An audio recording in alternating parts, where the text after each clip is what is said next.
so exciting. We finally reached the end. How to write the assessment commentary for the very last one. This is going to be for prompt 4 of task 3, using assessment to inform instruction. So let's take a look at our first prompt. This is 4A, using assessment to inform instruction based on your analysis of student learning presented in prompts 1B or C. Describe next steps for instruction to impact student learning. What would you do for the whole class?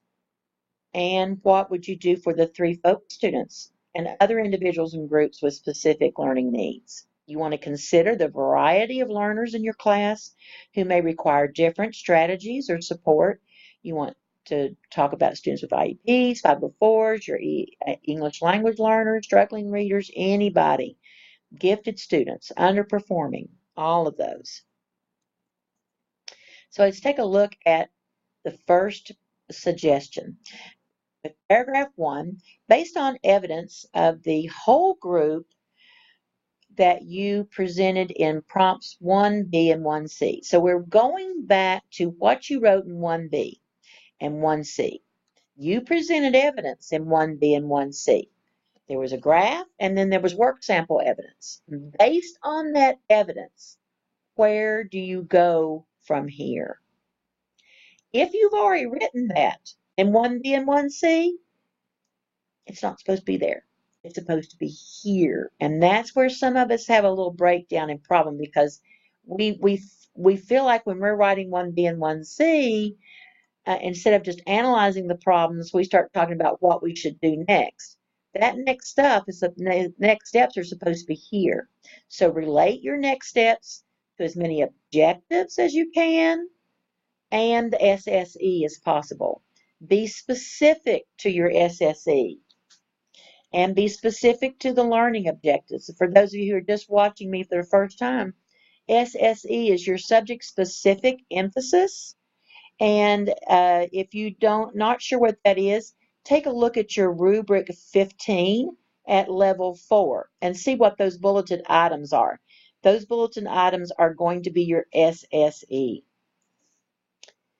Don't make global statements like, I will improve classroom management. Classroom management is something that would improve anybody's lesson any day of the week, no matter what they're teaching.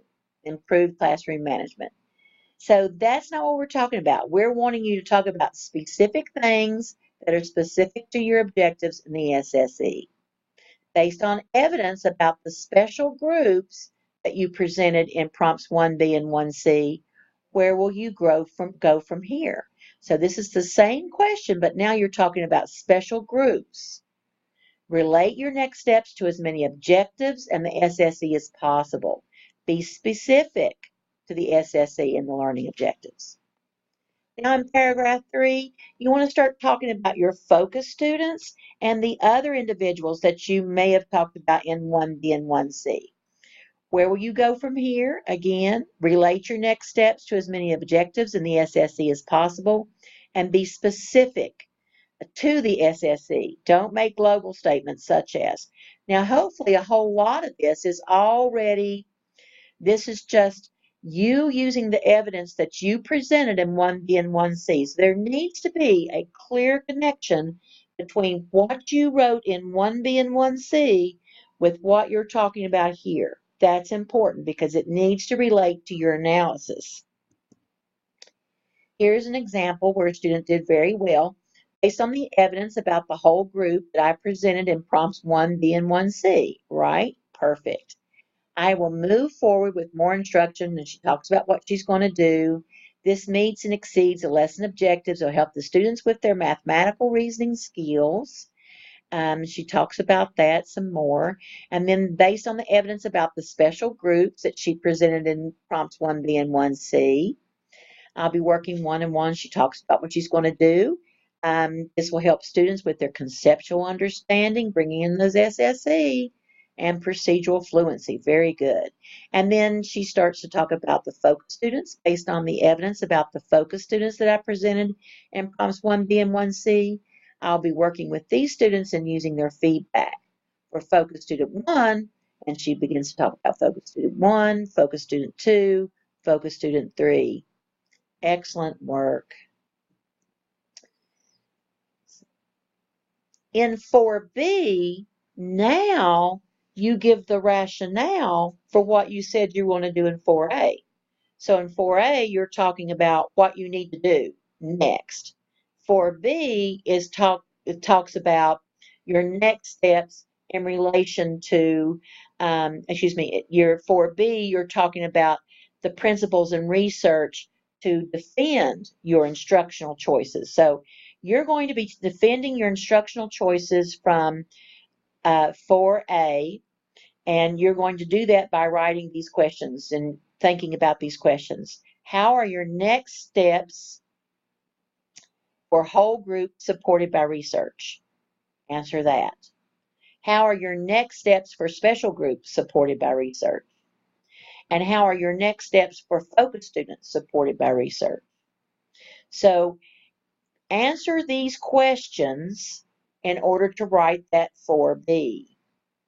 This is what my student came up with that did well. My next steps for whole group instruction are targeted to meet the needs of every student, and she complains what she complains. She describes what she's going to do, and she gives her citation here. And then she talks about my next steps for special groups. Again, citation, very simple. She's done well on this. You can check your work by going through these steps. So go through these steps before you ask yourself, have I discussed next steps that are specific to learning objectives? Because that's important. Have I discussed next steps for whole group? Have I discussed next steps for special groups? Have I discussed next steps for individuals? Have I covered the required SSE in clear language? And then for 4B, have you justified your next steps with research? Oh, sorry about that. Okay. This is the rubric. How does the candidate use the analysis of what students know and are able to do to plan next steps and instruction? So if you do not come up with next steps that are with the analysis, or if they aren't relevant to the learning objectives, then that's going to be a level 1. So you want to be very clear about the objectives and the SSE that your next steps address. And level 2 and 3, you want to make sure that you are not being superficial in your analysis. You want to make sure that your next steps are not general or superficially related to learning needs, but you want to make sure that you are being specific in your description. To get a 4, you want to talk about plans that are specific to individuals and groups with particular needs as related to the SSE. And to get a 5, then, you're going to try to talk about next steps that provide targeted support to individuals and groups. And of course, this is the one for literacy, as you can see, but it would have your own SSE here. This is where you'll find your own SSE. So if it's general, you're looking at a level 3. But if you talk about targeted support, support that's targeted for these individuals and groups for these SSE, and you connect it to research and theory, then it could be a 4. If you do that, and then you also add in some targeted supports for individuals and groups, then it's going to be a 5.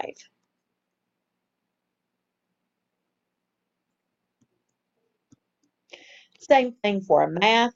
Again, what they've done is that you're looking at the same type of thing. You want to make sure that you address your SSE. You want to make sure that you've got the next steps are not general, are not superficial. General steps will get you a 3 that's considered proficient. But to get an advanced score, you've got to talk about more targeted supports and that are targeted to the SSE and to the groups. Pay attention to your SSE and note if it's all of the SSE or if you're like this person, this group of people who only have to do 2 of the 3.